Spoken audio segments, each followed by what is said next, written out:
কেন মোটামুটি কেন? দেশের পরিস্থিতি ভালো না, দেশের পরিস্থিতি ভালো না কেন? কি হয়েছে? সবাই তো বয়ের মধ্যে আতঙ্ক। কেন আতঙ্ক কিসে? কুম্বালা ইয়া করে বয় কি করে ভয়? শুনি শুনি শুনি বলেন, আমরা তো আপনাদের জন্যই। কি ভয়? ভয়টা কিসে?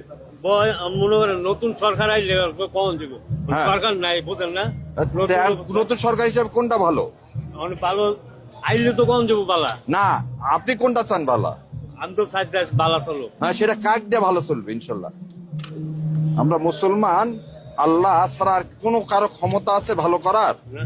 আপনাকে বল, রিজিকের মালিককে? আল্লাহ। আপনার সাথে আমার এই মুহূর্তে দেখা হবে, এটার মালিককে? আল্লাহ। আল্লাহ, তাই না? তাহলে সে যেটা বলছে তার বাইরে যা দেশ চললে ভালো হবে? আর কয়দিন বাঁচবে? তাহলে কবরে বেশি দিন না দুনিয়ায় বেশি দিন? খবর বেশি দিন। তাহলে কোন জায়গায় ভালো থাকতে হবে? খবরে কবরে ভালো থাকতে হবে। তাহলে ওই ব্যবস্থাটা করতে হবে, তাই না? চলেন।